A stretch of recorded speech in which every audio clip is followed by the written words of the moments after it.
பரிசுத்த நாமம் மையப்படுவதாக. கூடி வந்திருக்கிற யாவருக்கும் ஆண்டவராய இயேசு நாமத்தினால நன்றியும் வாழ்த்துக்களையும் தெரிந்து கொள்கிறேன். இந்த தூரத்திலிருந்து கேட்கக்கூடிய யாவருக்கும் ஆண்டவராய இயேசுவின் நாமத்தினால நன்றி வாழ்த்துக்களை தெரிந்து கொள்கிறேன். இன்றைக்கி மத்திய சுவிசேஷம் 5ஆம் அதிகாரம் 6ஆம் வசனத்துடைய மலை பிரசங்கத்துடைய 4வது பகுதியை நாம் கேட்க போகிறோம். அந்த 5:6 நீதியின் மேல் பசித்தாகம் உள்ளவர்கள் பாக்கியவான்கள், அவர்கள் திருப்தி அடைவார்கள் என்று எழுதப்பட்டிருக்கு. இதன் மூலமாக கர்த்தர் நம்மோடு இடைப்படுவதற்காக நாம் இருந்த வண்ணமாக எல்லாரும் கர்த்தரை ஸ்தோத்திரம் பண்ணி, சோதர ஆண்டவரே சோதர இவங்களோடு பேசுங்க என்று சொல்லி ஆண்டு சமூகத்தில் நாம் சோதரம் பண்ணுவோம். சோதரம் சோதரம் சோதரம் சோதரம். பேசுவது நீங்கள் அல்ல, உங்களுக்குள் இருக்கிற பிதாவின் ஆவியானவரே என்று சொன்னதை போல நீர் எங்கள் மூலமாய் கேட்கிறவர்களுக்கும் பேசுகிற எங்களுக்கும் அந்த நீதியின் மேல் பசிதாக உண்டாகும்படி கிரியை செய்வீராக. இயேசுவின் நாமத்தில் ஜெபிக்கிற நல்ல பிதாவே, ஆமென். இது மலை பிரசங்கத்தினுடைய 4வது ஏணிப்படி, 4வது வெற்றியின் படிக்கிட்டு தான் இந்த செய்தி. நீதியின் மேலே பசிதாகம் உள்ளவர்கள் பாக்கியவான்கள், அவர்கள் எப்படி இருப்பார்களாம்? திருப்தியாய் இருப்பார்கள். அப்போ இது சரீரத்துக்குரிய பசி தாகத்தை குறித்து சொல்லலை, ஒரு ஆவிக்குரிய வாழ்க்கையினுடைய தேவன் எதிர்பார்க்கிற அந்த நீதியின் மேலே பசித்தாகம் உள்ளவளாக இருக்க வேண்டும் என்று கர்த்தர் விரும்பி மலைப்பிரசங்கத்தில் செய்த அந்த உபதேசங்கள் இன்றைக்கும் நாம் கேட்கும்படி அதன்படி நடக்கும்படி தேவனும் விரும்புகிறார். நாமும் விரும்பி அதன் நீதியின் மேல் பசித்தாகம் உள்ளவளாக வாழ்வதற்கு பிரயாசப்படணும், ஆசைப்படணும், விருப்பப்படணும், வாஞ்சிக்கணும். நாம் வாஞ்சிக்கும் போது கர்த்தர் அற்புதமான அந்த பாதையில் தேவன் நடத்துவார். ஆக முதலாவது நீதியின் மேல் பசித்தாகம் உள்ளவர்கள் பாக்கியவான்கள் அப்படின்னா, பசியை குறித்தும் தாகத்தை குறித்தும் அறிந்திருந்தால் மாத்திரம்தான் நாம் அந்த நீதியின் மேலே பசித்தாகம் உள்ளவராக இருந்து அதை பெற்றுக்கொண்டு தேவனுக்கென்று நாம் வாழ முடியும். பொதுவாக சரீரத்துக்குரிய தாகத்தையும் பசியும் ஏராளமான பசுத்தவானுடைய வாழ்க்கையில் நம்ம பார்க்க முடிகிறது. இப்போ ஆதாம் நீங்கள் ஏவாலை எடுத்துட்டீங்கன்னா அவங்க வாழ்க்கையில் 2 பகுதி. முதல் பகுதி கீழ்ப்படுகிற வரையும் அவர்களுக்கு பசியும் கிடையாது, தாகம் கிடையாது. காரணம், கர்த்தர் ஏதேன் தோட்டத்தை அவளுக்காக ஏற்படுத்தி சகல விருட்சத்தின் கனிகள் அவளுக்கு ஆகாரமாய் கொடுத்தார். ஒரு நதியின் நிமித்தம் 4 ஆறுகளாக பிரிக்கப்பட்டு தாகம் தீர்க்கக்கூடிய ஆறுகளையும் தேவன் உண்டு பண்ணினார். அதனால் அவங்களுக்கு அந்த பசி தாகம் என்னதுன்னு தெரியாது. எல்லாமே ஏதத்துக்குள்ளே எல்லாமே இருக்குது. அவங்க எதை விரும்பினாலும் எல்லாம் சாப்பிட்டு இந்த 4 ஆறுகளின் சத்தியத்தை பார்த்திங்கன்னா ஒவ்வொரு ஆறும் ஒவ்வொரு விளைச்சலை உண்டாக்கக்கூடிய காரியம். அப்படி அவர்கள் பசித்தாகம் இல்லாமல் மகிமையின் சரீரம் உடையவர்களாக நீதியின் மேல் பசித்தாகம் உள்ளவர்களாகவும் தேவன் மேலே அவர்கள் இருந்தார். அன்றைக்கி என்றைக்கு அவங்க கீழ்ப்படியாமல் ஏதேன் தோட்டத்திலிருந்து துரத்தப்பட்டார்களோ அதுக்கு பின்பு அவளுக்கு தாகம் என்ன என்பது தெரிஞ்சிருக்கும், பசி என்ன என்பது தெரிஞ்சிருக்கும். யோசித்திருப்பாங்க, ஐயோ நம்ம அந்த அருமையான அந்த வாழ்க்கையை நம்ம இழந்து விட்டோமே, பசி இல்லாமல் இருந்தோமே, அப்படியே வந்தாலும் கனிகளை, தாகம் வந்தாலும் தண்ணீர்களை பருகி நல்ல வாழ்க்கையை வாழ்ந்து கொண்டு இருந்தோமே, இப்போ தான் தாகம் வரும்போது தாகத்தினுடைய அகோரத்தையும் பசியினுடைய அகோரத்தையும் கண்டிப்பாக அவர்கள் உணர்ந்து இருப்பார். இதே போல தான் நம்ம ஆவிக்குரிய வாழ்க்கையில் அந்த நீதியின் மேலே பசித்தாகம் உள்ளவளாக நாம் இருக்குங்க. அப்படி இருந்தால் தான் தேவன் நம்முடைய தாகத்தையும் பசியும் தீர்க்கிறவராக இருப்பார். நீங்கள் ஆபிரகாமுடைய வாழ்க்கை கூட பார்த்தீங்கன்னா அவனுக்கு பசி என்னதுன்னு தெரியும், தாகம் என்னதுன்னு தெரியும், பஞ்சக்காலங்கள். அதனால தான் அவன் துருவை வெட்டினா நிறைய பிரச்சனைலாம் வந்தது. ஆகவே ஆபிரகாமுக்கும் பசியை குறித்தும் தாகத்தை குறித்தும் நன்றாக தெரியும். ஆகாரு கூட சரீரத்தினுடைய பசி தாகத்தை குறித்து ஆகாருக்கும் நன்றாக தெரியும்.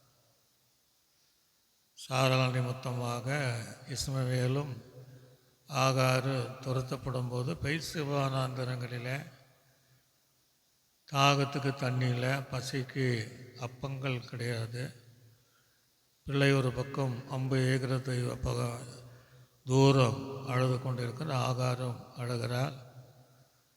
தாகம், தண்ணி இல்லை, அப்பம் இல்லை. ஆக ஆகாரும் அந்த பசியை குறித்தும் தாகத்தை குறித்து அறிந்தவள். தேவன் அவளுடைய தாகத்தை தீர்ப்பதற்கு ஒரு துறவை காண்பித்து அவ்விதமாக இன்றைய நாள் வரையும் அந்த சந்ததிகள் ஆசீர்வாதமாக இருப்பதை நாம் அறிய முடியும். ஒரு ஆளையில சொல்லுவோம் அல்லேலூயா. அதுக்கு பின்னுமே நீங்கள் பார்த்தீங்கன்னா யாக்கோபுக்கும் பஞ்சம், அந்த பசி என்ன என்பதை யாக்கோபுக்கு தெரியும், தாகம் என்ன என்பது அவனுக்கு நல்லா தெரியும். அதனால தான் அந்த பஞ்சகாலங்களிலே அவனுக்கு விலை மதிக்காதபட வஸ்துக்களின் பொருட்கள் இருந்தாலும் ஆகாரம் இல்லாமனால அவர்கள் எகிப்து தேசத்திற்கு கடந்து வந்தார்கள். அங்கே சீகேமிலே குடியிருந்தார்கள். இப்படி அவர்களுக்கும் பஞ்சம், தாகம் என்ன, பசி என்ன என்பது யாக்கோபுக்கு தெரியும். அது பின்பு பார்த்தீங்கன்னா தாவீதுடைய வாய்க்கில் கூட பசி என்பது என்ன, தாகம் என்பது என்ன, தாகத்து கூட எருசலேமிலிருந்து தண்ணீர் கொண்டு வரும்படி சொன்ன சம்பவங்கள், ஆனால் குடிக்கல, ஆனால் சொன்ன சம்பவங்கள் எல்லாம் நமக்கு தெரியும். பசியின் நிமித்தமாக சமூகத்தின் அப்பத்தை ஸ்திரீகளோடு கலவாது இருக்கும்போது அது புசிக்கலாம், சாதாரண அப்பமாயிற்று என்று தாவீதுக்கும் அந்த பசி தாகத்தை குறித்து நன்றாக தெரியும். இதே போல் எலியா எசேபேலுக்கு பயந்து வனாந்தரத்தில் ஓடி போனான். அவன் தாகத்துக்கு தண்ணீரையும் அப்பத்தை அடையும் கொடுத்து தேவன் அவனை 2 முறை அப்படியாக எழுப்பி அவன் 40 நாட்கள் நடப்பதற்குரிய பலனையும் கொடுத்தான். நம்மை ஆராதிக்கிற இயேசு, இந்த மலைப்பிரசங்கத்தில் செய்த உபதேசித்த இயேசு கூட தாகம் என்ன, பசி என்ன என்பது நல்லா தெரியும். அதனால் சமாரியா பெண்ணிடத்தில் கேட்குறாரு, கலைத்து நான் தாகத்துக்கு தண்ணி தான் என்று கேட்குறேன். சிலுவையில் கூட நான் தாகமாக இருக்கிறேன் என்று சொன்னேன். மத்திய 25ஆம் அதிகாரத்தில் சொல்லும்போது நான் தாகமாக இருந்தேன், எனக்கு நீங்கள் தண்ணீரை நீங்கள் என்ன செஞ்சீங்க, தந்தீங்க. நான் பசியாக இருந்தேன், எனக்கு நீங்கள் என்ன செய்தீங்க, ஆகாரங்களை தந்தீங்க. இப்படி சரீரத்தில் ஏற்படுகிற பசி தாகத்தை போல நம்முடைய ஆவிக்குரிய வாழ்க்கையில் அந்த நீதியின் மேலே பசி தாகங்கள் உண்டாக வேண்டும். அதான் கர்த்தர் விரும்புகிறார். இன்றைக்கி எத்தனையோ உலக பிரகாரம் மேலே பாவத்தை குறித்த பாவம், தாகம், பசி, காம தாகம் பசி உள்ளவர்கள் இன்றைக்கி ஏராளமான இருக்கதா செய்யும். அதை ஆண்டவர் சொல்லலை. ஆண்டவர் மலைப்பிரசங்கத்தில் விரும்புகிற அந்த உபதேசத்தின்படி நீதியின் மேலே பசி தாகம் உள்ளவளாக இருக்கு. அவர்கள் பாக்கியவான். அப்போ யார் பாக்கியவான்கள்? நீதியின் மேலே பசி தாகம் உள்ளவர்கள் பாக்கியம். அவர் என்னை பெற்றுக்கொள்ள திருப்தி அடைவார்கள். திருப்தி அடைவார்கள். இப்படி வேதம் நமக்கு தெளிவாக சொல்வதை நாம் பார்க்க முடிகிறது. ஆக நமக்கு பசித்தாகங்கள் உண்டாக வேண்டும். அதான் கர்த்தர் விரும்புகிற ஒரு காரியத்தை நாம் பார்க்க முடிகிறது.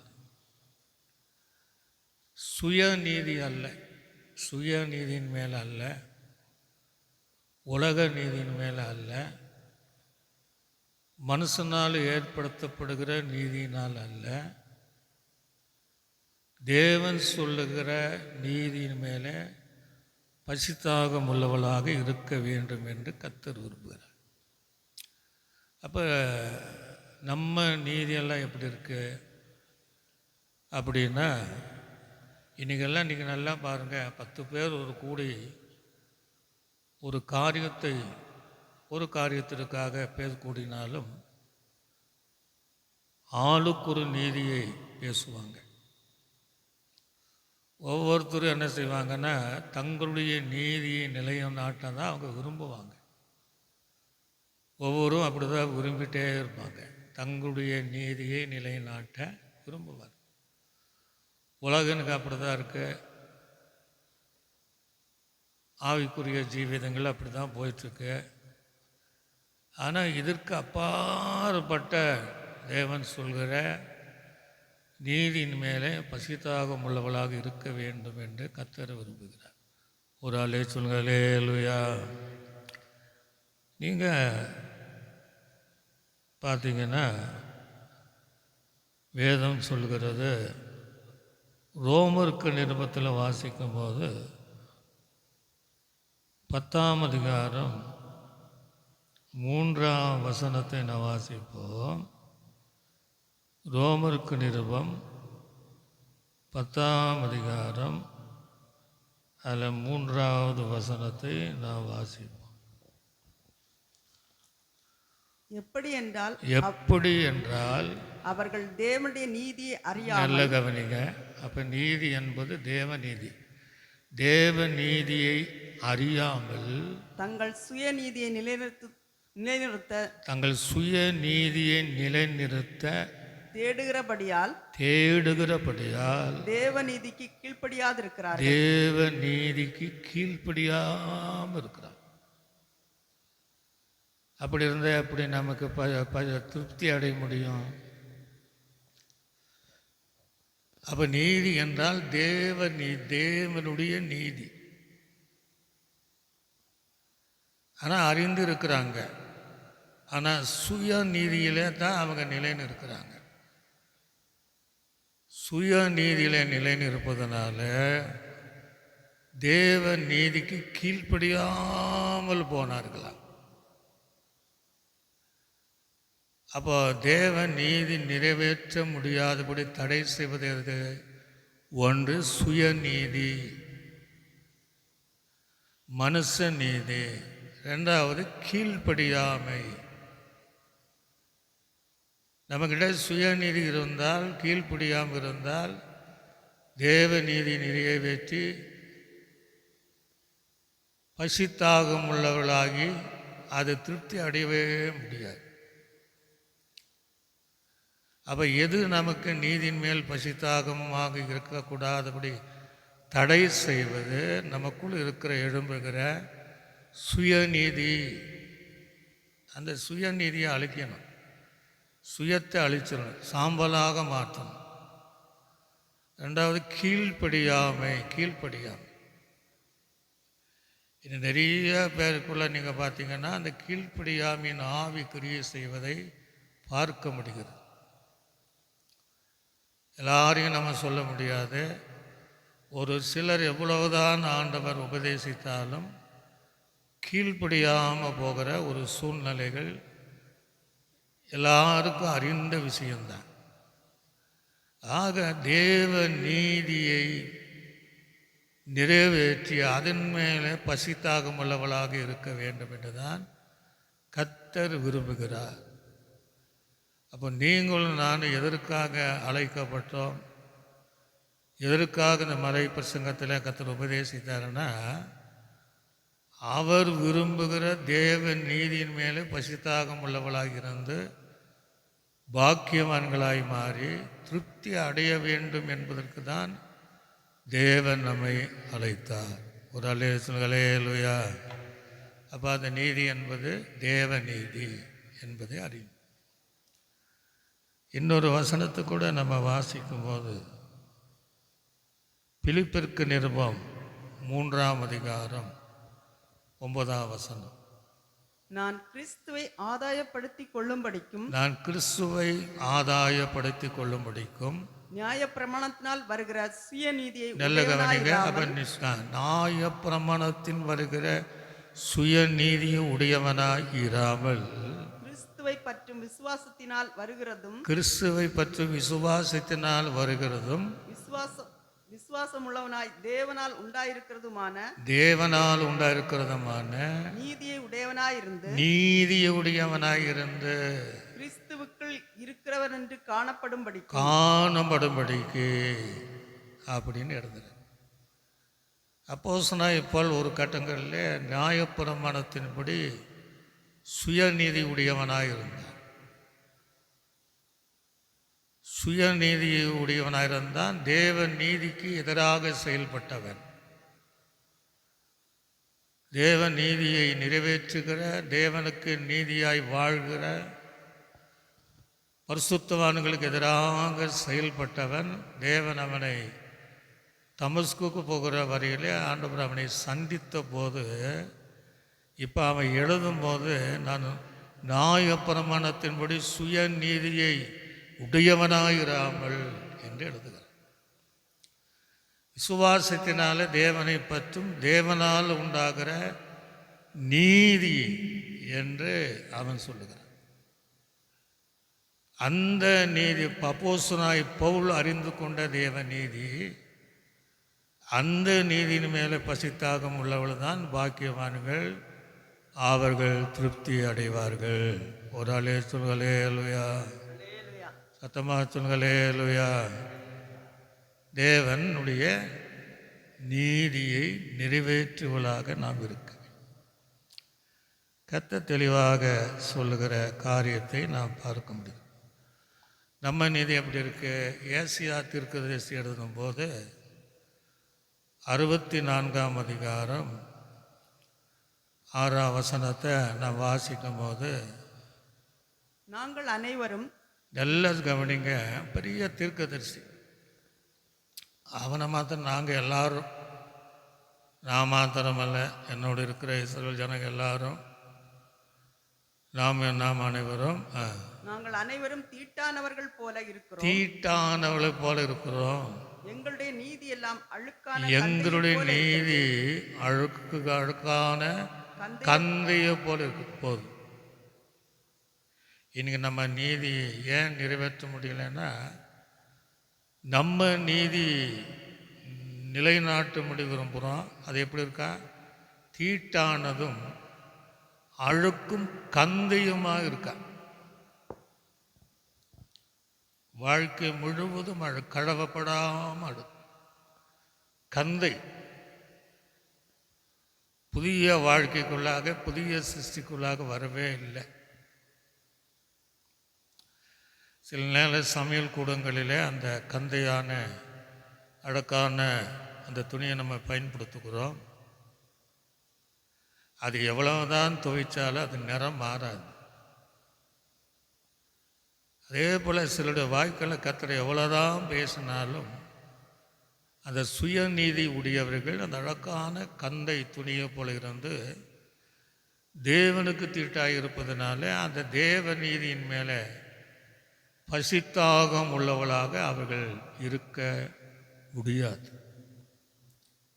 ஆனால் கர்த்தர் அவர்களையும் அது நீதியின் மேலே பசித்தாகம் உள்ளவளாக இருக்க வேண்டும் என்று கர்த்தர் அழைக்கிறார், கர்த்தர் விரும்புகிறார். ஒரு அல்லேலூயா சொல்லுங்களே. அல்லேலூயா. ஆமாம்,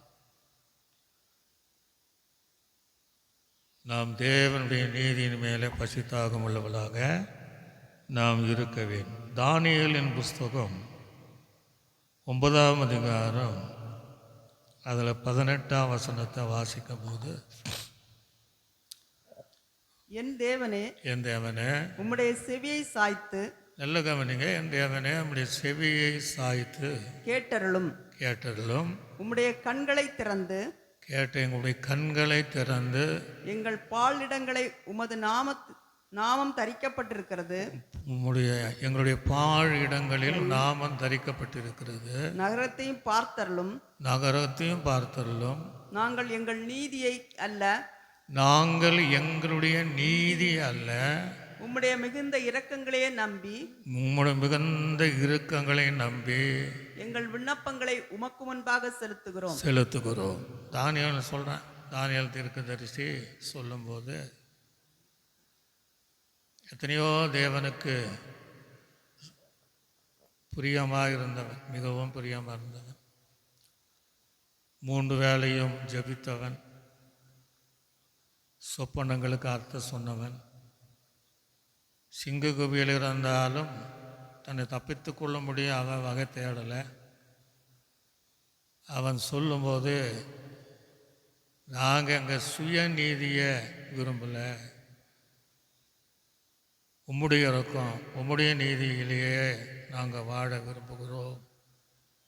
எத்தனையோ சூழ்நிலை வந்தாலும் தானியேலுடைய தீர்மானத்தின்படி சுய நீதிக்கு இடம் கொடுக்காம, மனுஷ நீதிக்கு இடம் கொடுக்காம, தேவ நீதிக்கு இடம் கொடுத்து அந்த நீதியின் மேலே பசித்தாகம் உள்ளவளாக இருந்து பாக்கியவான்களாக மாறி பரலோக இடத்துல திருப்தி அடைகிற வாழ்க்கையை பெற்றுக்கொள்ள நம்ம அர்ப்பணிக்கணும். ஒரு அல்லேலூயா. உலகத்தில் இருக்கிற வரையும் நம்ம திருப்தி இருக்காது. ஆனால் பரலோக ராஜ்யம் போனால் நமக்கு திருப்தியான ஒரு அனுபவத்தை கற்றுத் தருகிறார்.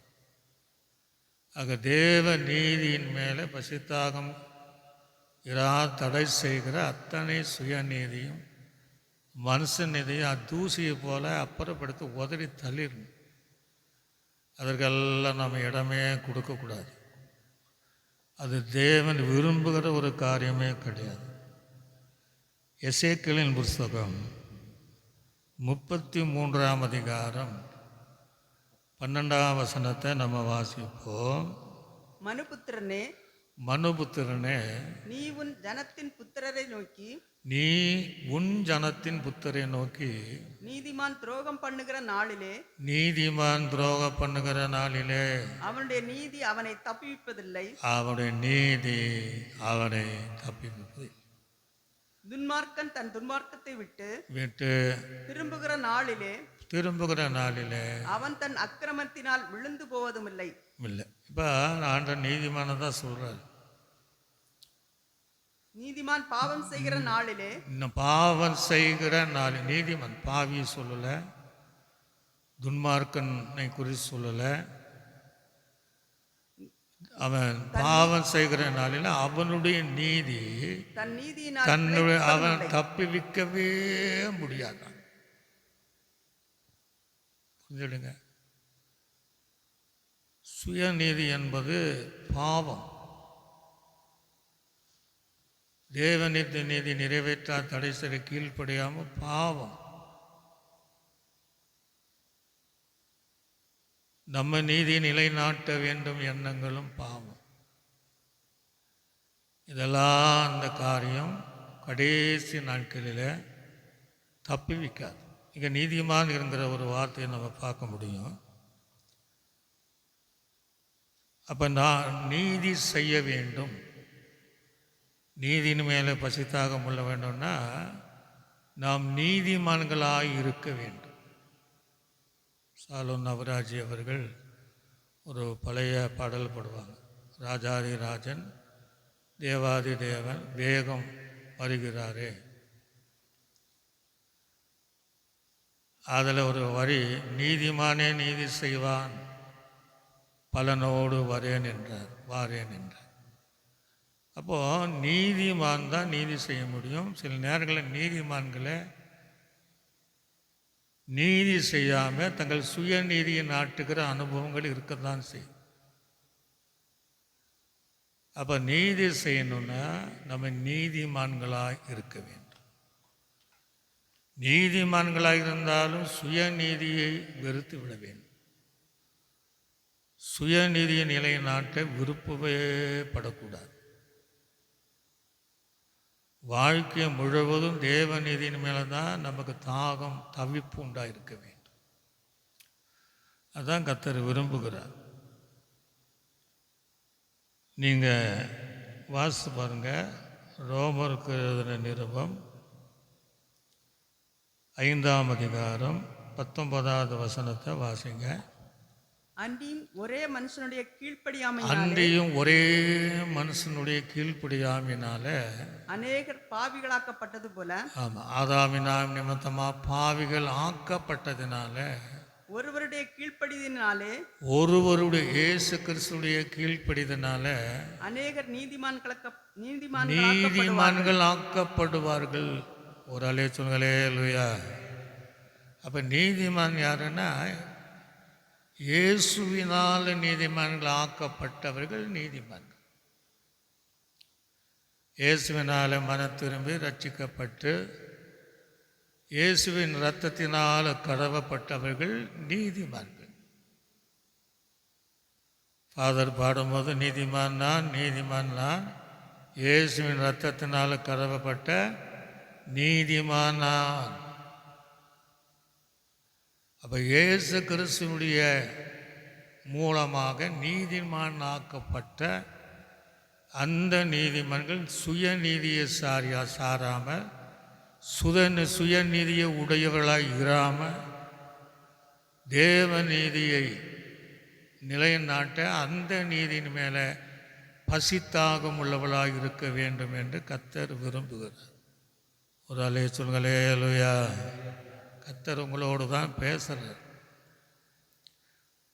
உலக பிரகாரமான பசித்தாகத்தை அப்புறப்படுத்தி தேவன் விரும்புகிற அந்த நீதியின் மேலே பசித்தாகம் உள்ளவளாக இருக்க நம்ம அர்ப்பணிக்க வேண்டும். இது உதாரணத்துக்கு நீங்கள் புதிய பொது காலங்களில் லூக்கா சுவிசேஷம் 1ஆம் அதிகாரம் 5ஆம் வசனத்தையும் 6ஆம் வசனத்தையும் நீங்கள் வாசிச்சிங்கன்னா, யூதேயா தேசத்தின் ராஜாவாகிய ஏரோதின் நாட்களில் அபியா என்னும் ஆசாரியன் வகுப்பில் சகரியா என்னும் பெயர்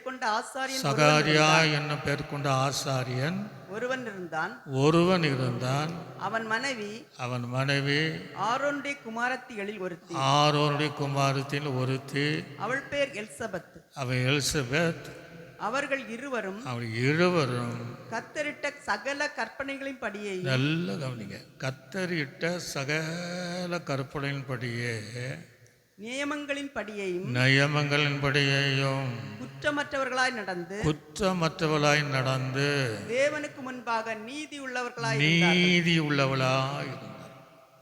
இப்படிதான் இருக்கிறவன் தான் அந்த நீதியின் மேலே பசித்தாகம் உள்ளவளாக இருக்கு. சகரியா எலிசபெத்தினுடைய வாழ்க்கை நமக்கு நல்லா தெரியும். ரொம்ப வருஷமாக குழந்தை கிடையாது, வயசாச்சு. அதுக்கு பின்னாடி ஆண்டவர் கொடுத்தார். ஆனாலும் அந்த சூழ்நிலையிலே அவர்கள் கர்த்தர் கொடுத்த கற்பனைகளையும் நியமங்களையும் தங்கள் வாழ்க்கையில் நடைமுறைப்படுத்தி அப்படி அவர்கள் தேவனுக்கு நீதியாயிருந்தார்கள். ஒரு அலே சொல்களே லூயா. நமக்கெல்லாம் சின்ன சின்ன பிரச்சனை வரும்போது தேவ நீதியின் மேலே தாகம் வராது. இந்த முதிர்ந்த வயது அவர்கள் தேவ நீதியை கவனமாக இருந்தார். வயசானாலும் அதை தவறாமல் அதை நிறைவேற்றுவதாக இருந்தாங்க. இப்படிப்பட்டவர்கள் தான் அதன் நீதியின் மேலே பசித்தாகம் உள்ளவளாக இருப்பார்கள். அலேலுயா. அப்போ அந்த நீதிமான் கற்பனைகளின்படி நடக்கிறவன், நியாயங்களை எல்லாம் படி வாழ்கிறவன் தான் நீதிமான். 1 ராஜாக்களின் புஸ்தகம் இல்லை உபாகம் 4ஆம் அதிகாரம் 8ஆம் வசனத்தை வாசிக்கும் போது, உபாகமும் 4:8, இந்நாளில் நான் உங்களுக்கு விதிக்கிற இந்த நியாயப்பிரமாணம் முழுமைக்கும் ஒத்த இவ்வளவு நீதியுள்ள கட்டளைகளையும் நியாயங்களையும் பெற்றிருக்கிற வேற பெரிய ஜாதி எதுங்கிறார். இஸ்ரவேல் ஜனங்களுக்கு சொல்றார். இந்த கற்பனைகளை நியாயங்களை பெற்றுக்கொள்கிற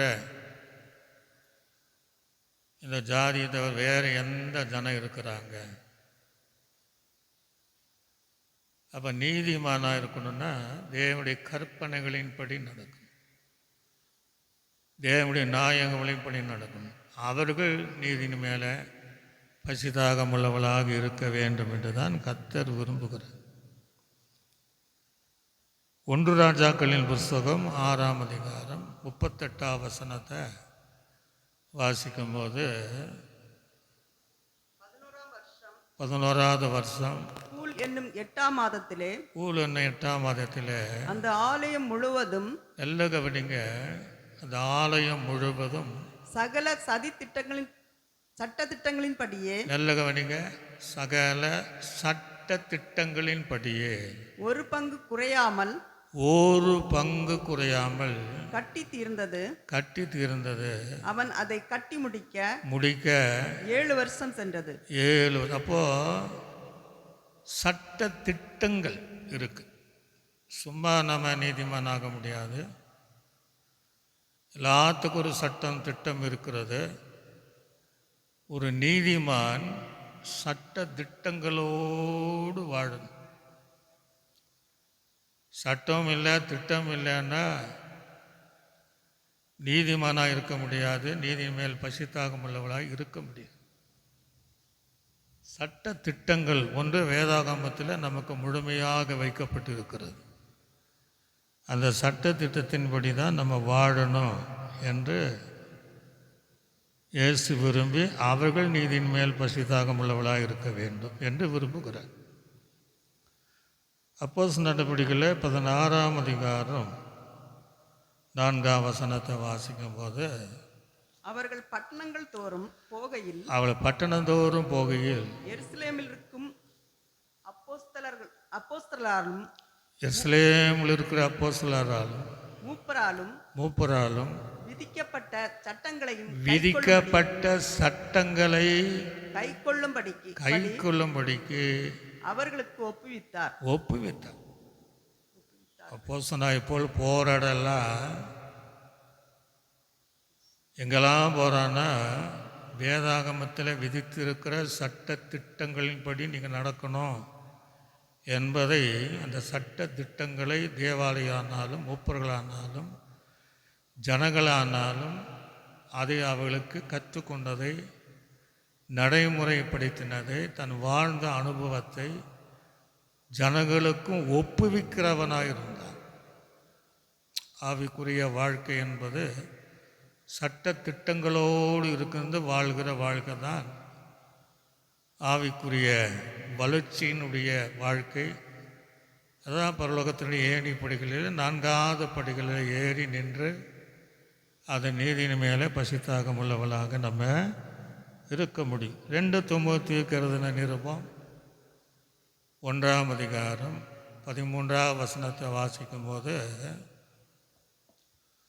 2 தீமோத்தேயு 1:13, முன்னே நான் தூசிக்கிறவனும், அதே சொல்கிறான் பாருங்க, முன்னே நான் தூசிக்கிறவனும் துன்பப்படுத்துகிறவனும் கொடுமை செய்கிறவனுமாயிருந்தேன். எப்படி இருந்தானா? தூசிக்கிறவனாக இருந்தான், துன்பப்படுத்துகிறவனாக இருந்தான், ஜனங்கள் கொடுமைப்படுத்துகிறவனாக இருந்தான். அப்படி இருந்தும் அப்படி நான் இருந்தும் நான் அறியாமல் அவிசுவாசத்தினாலே அப்படி செய்தபடியினால் அப்படி நான் செய்தபடியால் இரக்கம் பெற்றேன் அப்படின்னு பவுல் சொல்ற. அந்த இரக்கம் என்ன? தேவ நீதியை உடையவனாயும் மாறினான். சட்டத்திட்டங்கள் எல்லாம் கற்றுக்கொண்டான். அதை தான் மறுபடியும் 1 தீமோத்தேயுல எழுதும் போது 2 தீமோத்தேயுல எழுதும் போது 2ஆம் அதிகாரம் 5ஆம் வசனத்தில் வாசிக்கும் போது, மேலும் ஒருவன் மல்யுத்தம் பண்ணினாலும் நல்ல மல்யுத்தம் பண்ணினாலும் சட்டத்தின்படி பண்ணலைன்னா பரலோக ராஜ்யத்தில் முடிசூட்டப்படான் இருக்கு. எப்படியும் பரலோக ராஜ்யம் போகலான்னு முடியாது. சட்ட திட்டங்களின் படி மல்யுத்தம். ஆகாயத்தில் சிலமம் பண்ணுவதனால ஒன்றும் முடியாது. தேவாலயம்னா அதுக்கு சட்ட திட்டங்கள் இருக்கு. பரலோக ராஜ்யம் போகணுன்னா அது சட்ட திட்டங்கள் இருக்கு. ஒரு தேசத்தை விட்டு இன்னொரு தேசம் போனால் அது சட்ட திட்டங்கள் எல்லாம் இருக்கு. சும்மா போய்விட முடியாது. ஆக இப்படி சட்ட திட்டங்கள், கற்பனைகள் இயேசுவின் ரத்தத்தினால நீதிமன்றாக்கப்பட்டு அவர்கள் அந்த தேவ நீதியின் மேலே பசித்தாகம் உள்ளவர்களாக இருந்தால் தேவன் அவர்களை திருப்திப்படுத்துகிற தேவனாய் இருக்கிறார். ஒரு அல்லே சொல்களே லுயா, சத்தமா சொல்களே லுயா. இந்த பசித்தாகத்தை நிறைவேற்றுவதற்கு வேத வசனங்கள் நமக்கு உதவி செய்யும். தேவனும் உதவி செய்வார். பரிசுத்த ஆவியானவர் நமக்கு உதவி செய்வார். இந்த நீதியின் மேலே பசித்தாகம் உள்ளவளாய் இருக்க பரிசுத்த ஆவியானவர் உதவி செய்வார். ரோமருக்கு நிருபத்தில் 14ஆம் அதிகாரம் 17ஆவது வசனத்தை வாசிக்கும் போது, தேவனுடைய ராஜ்யம் எல்லாம் கவனிங்க, தேவனுடைய ராஜ்யம் புசிப்பும் குடிப்பும் அல்ல, அது நீதியும் சமாதானமும், நீதியும் சமாதானமும் பரிசுத்த ஆவியினால் உண்டாகும் சந்தோஷமுமாய் இருக்கிறது. ஆக பரலோக ராஜ்யம் என்பது புசிப்பு குடிப்பும் அல்ல, நீதியும் சமாதானம் பரிசுத்த ஆவியினால் உண்டாகிற சந்தோஷம். ஆக பரிசுத்த ஆவியானவர் நமக்கு அந்த உதவி செய்வார், நமக்கு ஹெல்ப் பண்ணுவார், அந்த வாஞ்சை ஏற்படுத்துவார், நம்ம அந்த பாதையில் நம்ம நடத்துவார். இன்னைக்கு அபிஷேகப்பட்ட பிள்ளைகள் கூட உலக நீதியில் இருக்காங்க தவிர நீதியின் மேலே பசித்தாகம் உள்ளவர்களே நிறைய பேரை நம்ம பார்க்க முடியல. தங்களுடைய நீதியை நிலைநாட்ட தான் பிரயாசப்படுகிறவர்கள் நிறைய பேர் இருக்கிறாங்க. மனுஷனுடைய நீதியை நிறைவேற்ற தான் பிரயாசப்படுகிறார். ஆனால் நாம் எல்லாரும் தேவ நீதியை நிறைவேற்றுவதாக இருக்க வேண்டும் என்று கர்த்தர் விரும்புகிறார். ரோமருக்கு நிருபத்தில் நீங்கள் பார்த்தீங்கன்னா 1ஆம் அதிகாரம் 17ஆவது வசனத்தை நாம் வாசிக்கும் போது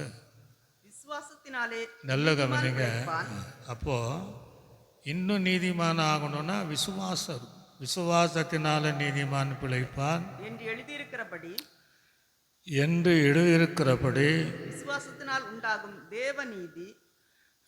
இப்போ என்ன வருது? விசுவாசத்தினால் உண்டாகிற தேவ நீதி விசுவாசத்துக்கென்று அந்த சுவிசேஷத்தினால் வெளிப்படுத்தப்படுகிறது. அது விசுவாசத்துக்குன்னு அந்த சுவிசேஷத்தினால வெளிப்படுத்தப்படுகிறது. ஒரு அலே சொல்களே லுயா, சத்தமாக சொல்களே லுயா. அப்போ இதோடு விசுவாசம் வாழ்க்கை வேணும். விசுவாச வாழ்க்கை என்பது என்ன? தெய்வீக சுகத்தை பெற்றுக்கொள்ளணும் என்கிற பசித்தாகம் தான். எப்பேற்பட்ட நெருக்கங்கள் இருந்தாலும், எப்பேற்பட்ட வியாதிகள் பலவீனங்கள் இருந்தாலும் அந்த தெய்வீக சுகத்தை பெற்றுக்கொள்வதற்கு அந்த பசி தாகங்கள் உண்டாகும். அப்படின்னு சொன்ன உடனே நான் மருத்துவமனைக்கே செல்லக்கூடாதுன்னு சொல்லலை. பிணியாளிக்கும் வைத்தியம் தேவை. எல்லாரும் பலவீனப்பட்டு தான் இருக்கிறோம். கூடுமானவரை அந்த விசுவாசத்தில் நம்ம நிற்க வேண்டும். இனி எதின் மேலே நம்ம பசி தாகம் உள்ளவர்களாக இருக்க வேண்டும் என்றால் இயேசுவுக்காக பாடுகள் படுவதிலே நம்ம பசி தாகம் உள்ளவர்களாக இருக்கோம். இயேசுவுக்காக நான் பாடுபடணும், இயேசுவுக்காக நான் உபத்திரப்படும் போது, இயேசுவுக்காக நான் நெருக்கப்படும் போது, நிந்திக்கப்படும் போது சோர்ந்து போகாமல் அவர் அந்த அழைப்பு ஆவிக்குரிய வாழ்க்கையில் ஊழியத்தின் பகுதியில் அதன் மேலே இன்னும் அதிகமாக பசித்தாகம் உள்ளவளாக தான் இருக்கும். தேவ நீதியை நிறைவேற்றுகிற அதிக பசித்தாகம் உள்ளவளாக இருக்க தான் கர்த்தர் விரும்புகிறார். இன்னும் நான் ரொம்ப பரிசுத்தமாக வாழணும், தேவன் விரும்புகிற பரிசுத்தமான வாழ்க்கை நான் வாழணும் என்கிற பசித்தாகங்கள் உண்டாகும். இன்னும் அதிக நேரம் நான் ஜெபிக்கணும் என்கிற பசித்தாகங்கள் உண்டாக வேண்டும் என்று கர்த்தர் விரும்புகிறார். அவர்கள்தான் மலைப்பிரசங்கத்துடைய 4வது படி, நீதி மேல் பசித்தாகம் உள்ளவர்கள் பாக்கியவான்கள், அவர்கள் திருப்தி அடைவார்கள். ஒரு அல்லேலூயா சொல்லுவோம். அல்லேலூயா. இப்போ அப்போஸ்தலனாகிய பவுல் சொல்கிறான் பாருங்கள். 2 தீமோத்தேயுக்கு எழுதின நிருபம் 4ஆம் அதிகாரம் 7ஆம் வசனத்தையும் 8ஆம் வசனத்தையும் நான் வாசிப்போம். 2 தீமோத்தேயு 4ஆம் அதிகாரம் பவுல் சொல்கிறான் பாருங்க. அந்த நீதியெல்லாம் நல்ல போராட்டத்தை நான் போராடினேன், ஓட்டத்தை முடித்தேன், ஓட்டத்தை நான் முடிச்சிட்டேன், விசுவாசத்தை காத்து கொண்டேன். நீ விசுவாசத்தையும் நான் என்ன செஞ்சேன், இழந்து விடாம காத்து கொண்டேன். இது முதல் நீதியின் கிரீடம் எனக்காக வைக்கப்பட்டிருக்கிறது. நீதியுள்ள நியாயாதிபதியாகிய நீ எல்லா பேர் நீதியுள்ள நியாயாதிபதியாகிய கர்த்தர் அந்நாளிலே அதை எனக்கு தந்தருளுவார். அவர் எனக்கு தந்தருள்வார். எனக்கு மாத்திரமல்ல அவர் பிரசன்னமாகுதலை விரும்ப யாவருக்கும் அதை தந்தருளுவார். அவரை தந்தார். ஒரு அலே சொல்களே அல்லேலூயா. இதுதாங்க திருப்தியான வாழ்க்கை. இந்த தேவ நீதியில் நல்ல போராட்டத்தை பாடினேன், விசுவாசத்தை காத்துக்கொண்டேன்.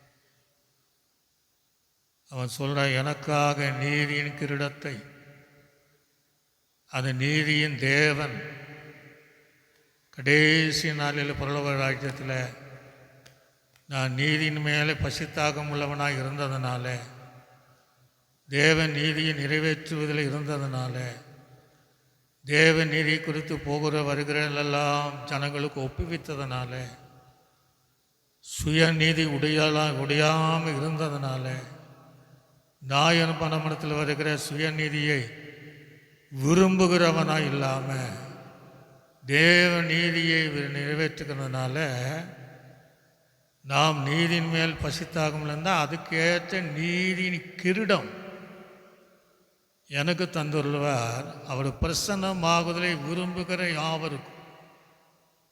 இப்படிப்பட்டவளை தான் நம்முடைய வருகை குறித்து தவிப்பாக இருக்கணும், தாகமாக இருக்கணும், வாஞ்சியாக இருக்கணும். அவர்களுக்கும் தேவன் இதை தருவார் என்று அப்போஸ்தலனாகிய பவுல் அங்கே எழுதுகிறார். ஒரு அலே சொல்களே அல்லேலூயா. சத்தமாதா சொல்களே அல்லேலூயா. அப்போ நீதியின் கிரீடங்கிறார். எபேசிய நிருபத்தில் 6ஆம் அதிகாரம் 11வது வசனத்தில் வாசிக்கும் போது, நீங்கள் பிசாசின் தந்திரங்களோடு எதிர்த்து நிற்க திராணி உள்ளவர்களாய் இருக்கும்படி தேவனுடைய சர்வாயுத வர்க்கத்தையும் சர்வாங்க ஆயுத வர்க்கத்தையும் தரித்து கொள்ளுங்கள். ஏனெனில் மாம்சத்தோடும் இரத்தத்தோடும் அல்ல, துரைத்தனங்களோடும் அதிகாரங்களோடும் இப்பிரபஞ்சத்தின் அந்தகார லோகாதிபதிகளோடும் வானமண்டலங்களில் உள்ள பொல்லாத ஆவிகளின் சேனைகளோடும் சேனைகளோடும் நமக்கு போராட்டம் உண்டு. உண்டு.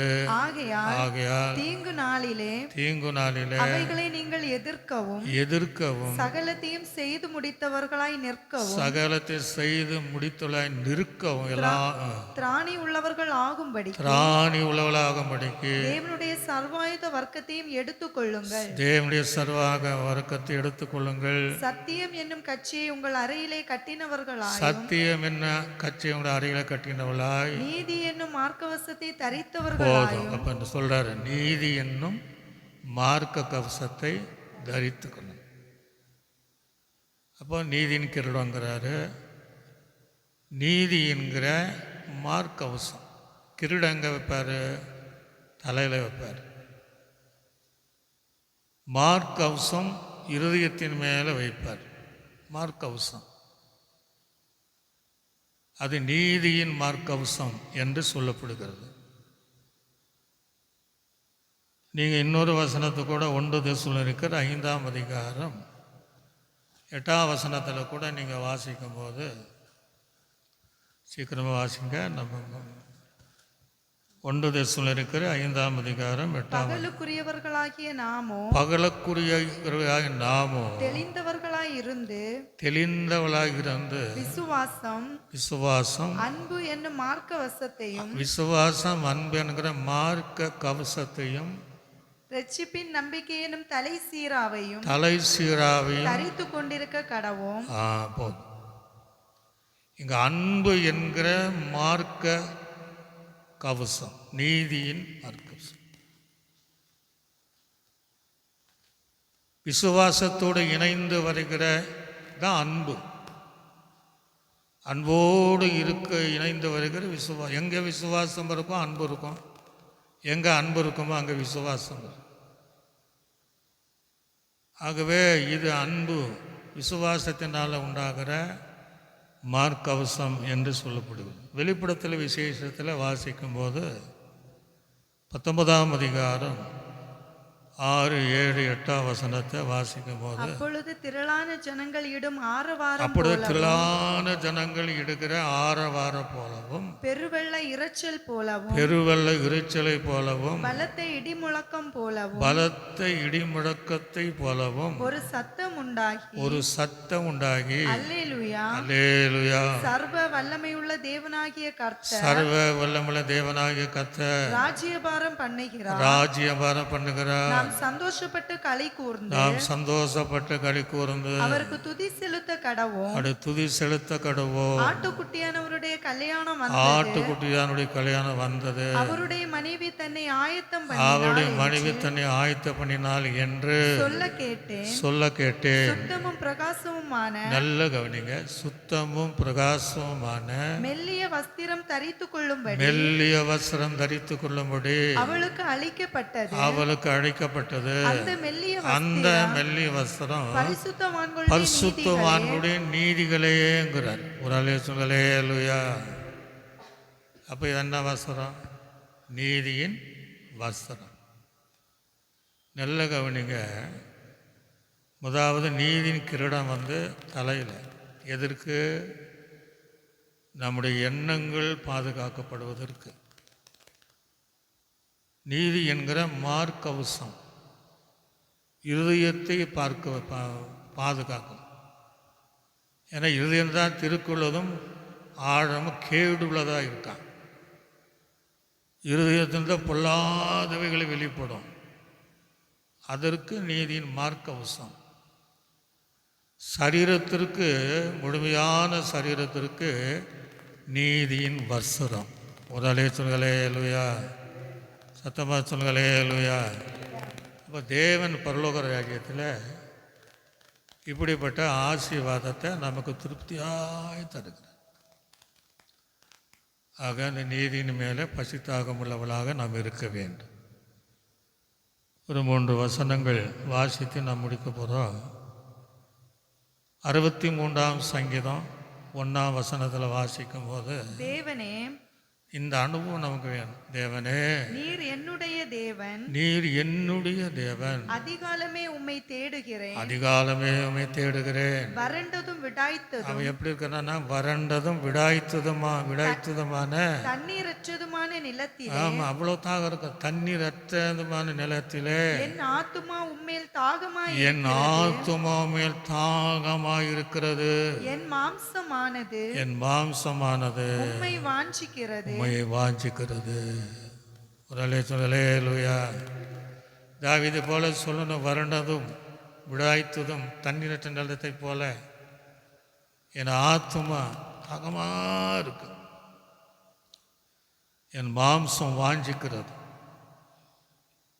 என்று ஆவிக்குரிய தாகத்தோடு இருந்த தாவீதுக்கு நிலத்தையும் கொடுப்பையும் உண்பதைப் போல அவனுடைய ஆத்துமாவை தேவன் திருப்திப்படுத்தினார்.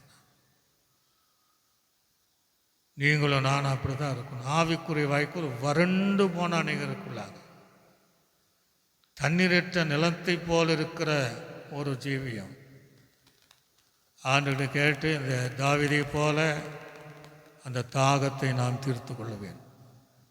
அந்த பசியை தேவன் நீதியினால் உண்டாகிற தாக பசியை தீர்த்து பாக்கியமாக நாம் மாற முடியும். சங்கீதம் 43:1-3 வசனத்தில் வாசிக்கும் போது அங்கே என்ன சொல்கிறாரு? மானானது நீரோடைகளை வாஞ்சித்து கதறுவது சொல்கிறாரு, போல மானானது நீரோடுகளை வாஞ்சித்து கதறுவதை போல தேவனே தேவனே என் ஆத்துமா உம்மை வாஞ்சித்து கதறுகிறது. என் ஆத்துமா வாஞ்சித்து கதறுகிறது. என் ஆத்துமா என் ஆத்துமா தேவன் மேல் ஜீவனுள்ள தேவன் மேலேயே தாகமாய் இருக்கிறது. தாகமாய் இருக்கிறது. நான் எப்பொழுது தேவனுடைய சந்நிதியில் நான் எப்பொழுது தேவன் சந்நிதியில் வந்து நிற்பேன். உன் தேவன் எங்கே என்று போதும். அப்போ ஜீவனுள்ள தேவன் மேலேயே தாகமாக இருக்கும். அது தேவ நீதியின் மேலே பசித்தாகம் உள்ளவளாக இருக்க வேண்டும். தாகம் உள்ளவளுதான் தேவன் திருப்தியான வாழ்க்கையை தேவன் தருவார். ஒரு அல்லில சொல்லுவோம், அவன் திருப்தியான காரியங்களை மலை பசங்கத்தான் சொல்கிறார்.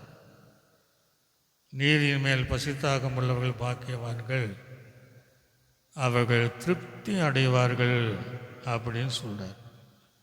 சங்கீதம் 84:2 கூட நீங்கள் பார்த்தீங்கன்னா, என் ஆத்துமா கர்த்தருடைய ஆலய பிரகாரங்களில் என் ஆத்துமா கர்த்தருடைய ஆலயத்தின் பிரகாரங்களில் வாஞ்சையும் தான் சொல்கிறார். அப்படி இருக்கணும். வாஞ்சையும் தவனமுமாய் இருக்கிறது. தவனமாய் இருக்கிறது. என் இருதயமும் என் மாம்சமும் ஜீவனுள்ள தேவனை தேவனையே நோக்கி கம்பீர சத்தம் என் தாகத்தை தீங்க. நான் வறண்டு வந்திருக்கிறேன், ஆலயத்தின் பிரகாரத்தில் வந்திருக்கிறேன், தேவ சமூகத்தில் வந்திருக்கிறேன். என் தாகத்தை தீர்ங்கப்பா. சரீரக்குரிய தாகம் அல்ல, சரீரத்துக்குரிய பசி அல்ல, என் ஆவிக்குரிய வாழ்க்கையில் வாழணும், முகமுகமாய் தரிசிக்கணும். அது நீதியின் மேல் உண்டாகிற பசி தாகத்தை எனக்கு திருப்திப்படுத்துங்க என்று நான் சொல்வோம் என்றால், தாவீதின் வாய்க்களை இடைப்பட்ட தேவன் வாய்க்களை இடைப்பட்டு தேவன் நடத்துவார்.